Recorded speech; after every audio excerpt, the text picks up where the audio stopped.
এই ৬ নম্বর ওয়ার্ডে মতবিনিময় সভার মাননীয় সভাপতি, উপস্থিত বিএনপি নেতৃবৃন্দ এবং আমার সামনে উপবিষ্ট ভাই ও বোনেরা, আদাব ও সালাম। আজকে আমি যেসব কথা হয়ে গেছে আর ওগুলো বলতে চাই না, দুই একটা কথা বলেই শেষ করে দিব, আপনাদের ধৈর্য নষ্ট করবো না। তো যেটা বলতে চাই যে দেখেন, গত ৫ই আগস্ট এই দেশে ছাত্র জনতার বিপ্লব আর আন্দোলনের ফলে এ দেশে একটা রাজনৈতিক প্রেক্ষাপট পুরা পরিবর্তন হয়ে গেছে। এদেশে যারা আগে ছিল তারা এখন নাই, যারা আছে এখন তারা হলো প্রফেসর ইউনূস সাহেব, উনি হলেন আমাদের তত্ত্বাবধায়ক সরকারের প্রধান এবং আমাদের আর্মি তাদেরকে সহযোগিতা করতেছে এই দেশটাকে পরিচালনা করার জন্য। এখন আপনারা জানেন বিএনপি গত প্রায় ২০ বছর ধরে আমরা আন্দোলন করে আসছিলাম একটা গণতান্ত্রিক ইলেকশনের জন্য, যেটা হায়দার একবার বলল যে 18 ইলেকশনে আমাদের কাছে জোর করে রাত্রের ভোট দিনে নিয়ে গেছে, দিনের ভোট রাত্রে নিয়ে গেছে, আমরা জানি না কখন তারা কেটে নিয়ে গেছিল। এরকম ভোট যাতে না হয় সেই জন্য এই সরকার এবার একটা আশ্বাস দিয়েছেন যে আমরা একটা সুস্থ এবং নিরপেক্ষ নির্বাচন ওনারা অনুষ্ঠিত করে দিবেন এবং আর্মির দায়িত্বে এটা পরিচালনা হবে। তাই আমাদের বিশ্বাস যে এবার নির্বাচনটা ভালো হবে। তো আমাদের দেখেন, এই যে ছাত্র জনতার যে বিপ্লব, তার থেকে আমাদের একটা কত বড় একটা আমরা অবদান পেলাম। আমাদের যে ভোটের অধিকারটা নিয়ে গেছিল, এটা আমাদের কাছে ছিল না।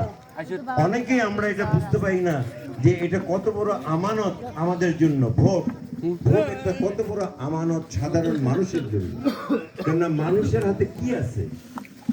ভোট ছাড়া আসলে কিছুই নাই।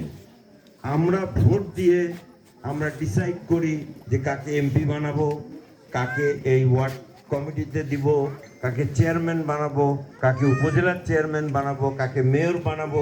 সব কিছু ভোটের মাধ্যমে হয়, আপনার পছন্দ মতো হয়। তো এটা আমাদের দেশে ছিল না। এটা একটা বিরাট বড় অর্জন আমি বলবো এই আন্দোলনে। তারপরে আরেকটা কি আন্দোলনের আমি মনে করি আমার দিক থেকে সবচেয়ে বড় একটা অর্জন, সেটা হচ্ছে যে হায়দার বলে গেল যে এই দেশে হিন্দু আর মুসলমানদের মধ্যে একটা ওয়ালের মতো একটা তৈরি করা হয়েছিল, যাতে আমরা নিজেকে একসাথে মেলামেশা না করতে পারি, আমাদেরকে আলাদাভাবে রাখার একটা বন্দোবস্ত হয়েছিল। তো এই বন্দোবস্তটা এইটা ভেঙে গেছে। এখন আজকে আমরা আপনাদের সামনে এসে হিন্দু ভাইদের সাথে খোলা মনে আমরা কথা বলতে পারছি। এইটা আমাদের বন্ধ করা ছিল। আপনারা হয়তো অনেকেই জানেন না, বাট যারা জানে তারা এটা ভালোভাবেই জানে যে এই দেশে কি হয়েছিল। আজকে আমরা এমনি বলি না যে এই যে হিন্দু রাস্তায় ঢুকলাম তার মানে রাস্তায় এনে খারাপ। আপনাদেরকে গ্যারান্টির হিসেবে নিয়ে নিছিল যে আপনারা তো ভোট দিবেন, আপনারা অনেক কাজ করি আর না করি পরের বারও দিবেন। আপনাদের এই অধিকারটা ছিল না। ভোট দিছেন কিন্তু অধিকারটা ছিল না। সেই অধিকারটা আমরা এখন সকলে ফিরে পেয়েছি। আর এবার আরেকটা কথা বলি যে আমাদের যে এই যে হিন্দু এবং মুসলমানদের মধ্যে যে একটা বৈষম্য করেছি, এটা তো আমাদের দেশের জন্য এটা ভালো না, কোনো দেশের জন্যই ভালো না। ধর্মের মধ্যে বৈষম্য থাকা উচিত না। এন্ড বিশেষ করে আমাদের বাঙালিদের মধ্যে, আমাদের মধ্যে। আমরা দেখেন হিন্দু হই আর মুসলমান হই, আমরা কিন্তু বাংলা ভাষায় কথা বলি। ভাষাটা একটা বিরাট ব্যাপার।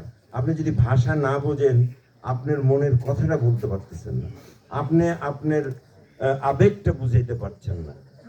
তারপরে আমরা মনে করেন এই যে হিন্দু মা বোনেরা, ওনারাও শাড়ি পরে, মুসলমান মা বোনেরাও শাড়ি পরে, আমরা ছেলেরা অনেকে লুঙ্গি পরি, অনেকে ধুতি পরি, এরকম। আমাদের আর কোনো অসুবিধা আছে? সবই তো এক, আমরা দেখতে কিন্তু সবাই একরকম। এই যে হায়দার বলে গেল যে ওনাকে যদি আমরা এখন বাইরে এখানে দাঁড়া করে রাখি, কেউ বুঝবে না উনি হিন্দু না মুসলমান। আমরা বাঙালি হিসাবে একটা জাতি, যে এটা কিন্তু আজকের অবস্থান না, এটা হাজার হাজার বছরের একটা অবস্থান। 4-5 হাজার বছর থেকে আমরা হিন্দু, মুসলমান, বৌদ্ধ, খ্রিস্টান এই দেশে বসবাস করতেছি। এই ইন্ডো পাক সাবকন্টিনেন্টে, এই ভারতবর্ষে আমরা বসবাস করতেছি। আমাদের সাথে কিন্তু ইন্ডিয়ার অন্যান্য জায়গার সাথে অনেক বেমিল আছে, বাট এই যে ওয়েস্ট বেঙ্গল, তারপরে বিহার, উড়িষ্যার কিছু জায়গা, যে নবাব সিরাজউদ্দৌলার যে বাংলা ছিল, এইখানে কিন্তু আমরা সবাই প্রায় এক ছিলাম, আর আমরা শক্তিশালী ছিলাম। কেন শক্তিশালী ছিলাম? আমরা এক ছিলাম। আমাদের মধ্যে এরকম কেউ বৈষম্য সৃষ্টি করে আমাদের ভাগ করতে পারে নাই। আমরা কোনোদিনও ওই যে রায়ট শব্দটা বলে, এটাও জানতাম না। কিন্তু দুঃখের বিষয় যে যখন ভারতবর্ষ আক্রমণ করে এই ইংরেজরা আসলো, ইংরেজরা সব জায়গা কিন্তু দখল করে ফেলছিল, ওই দিল্লি টিল্লি সব দখল করে ফেলছিল। কিন্তু আমাদের এখানে নবাব সিরাজউদ্দৌলাকে বিট করতে পারে নাই, সে লাস্ট তাকে সরাইতে হয়েছে। তো ওই নবাব সিরাজউদ্দৌলার এখানে এসে ওরা দেখছে যে এখানে তো মহাবিপদ, এগুলো একরকম দেখতে, একই কথা, একই খাওয়া দাওয়া করে, একই রকম, এরা তো খুব শক্তিশালী, তো এদের মধ্যে তফাৎ আছে, এটা একটু বাইর করা দরকার। তারপরে তারা বের করলো যে এটা দুইটা ধর্ম আছে, একটা হলো হিন্দু আর একটা মুসলিম। তখন ওরা দেখলো যে ওই যে একটা ইংলিশে কথা আছে যে ডিভাইড অ্যান্ড রুল, ভাগ করে এদেরকে শাসন করো, শোষণ করো। এই তখন থেকে শুরু হইলো হিন্দু মুসলমান। এর আগে আমরা জানতাম না আমাদের মধ্যে কোনো পার্থক্য আছে। আমরা এরপরে এই আন্দোলনের পরে আমরা একটা বৈষম্যহীন বাংলাদেশ তৈরি করতে চাই। আমাদের নেতা জনাব তারেক রহমান গত এই দুর্গাপূজার সময় একটা উনি মেসেজ পাঠিয়েছেন সারা বাংলাদেশে, যে আমরা একটা বৈষম্যহীন বাংলাদেশ তৈরি করতে চাই।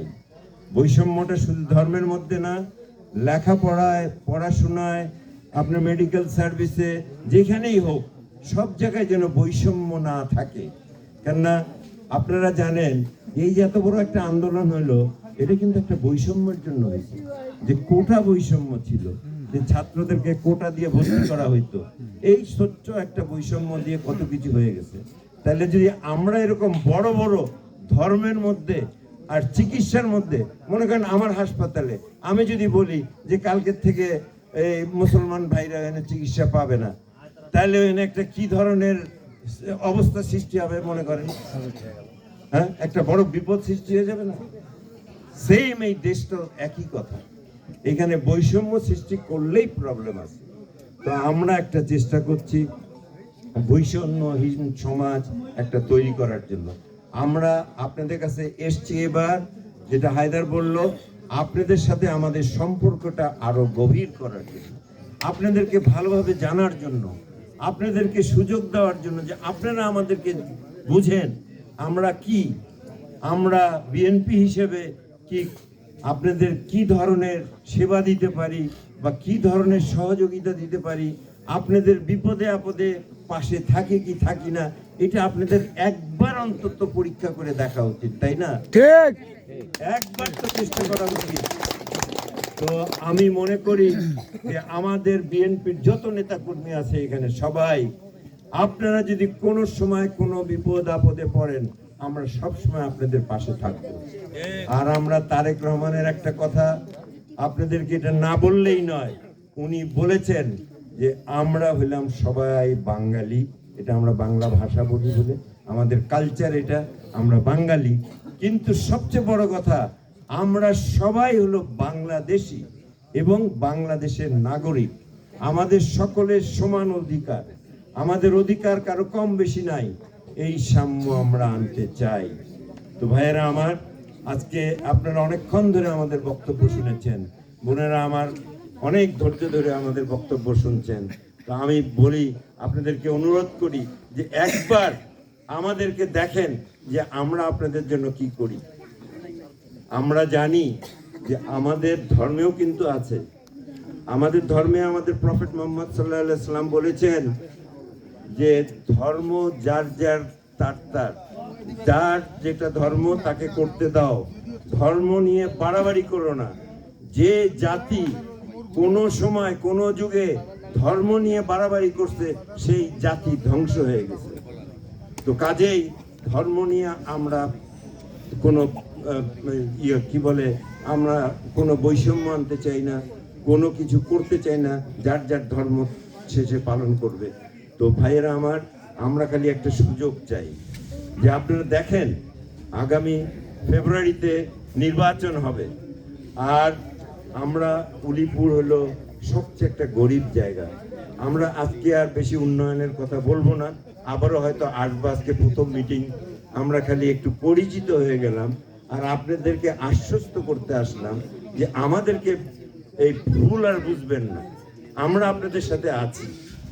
আর আরেকটা কথা বলে তারপরে আমি শেষ করব যে আমাদের সাথে আগে জানতাম যে যখন ইলেকশন হয় তখন দুইটা পার্টি ছিল, বড় বড় পার্টি, একটা হলো আওয়ামী লীগ, একটা হলো বিএনপি, দুইটার একটা পাওয়ারে আসে। কিন্তু এখন যারা, যেহেতু আওয়ামী লীগ নাই, এখন যারা আসতেছে তারা কারা? এই পার্টিগুলো কারা? এরা তো আরেক ধর্ম ব্যবসায়ী, এই ধর্মকে নিয়ে ওরা ব্যবসা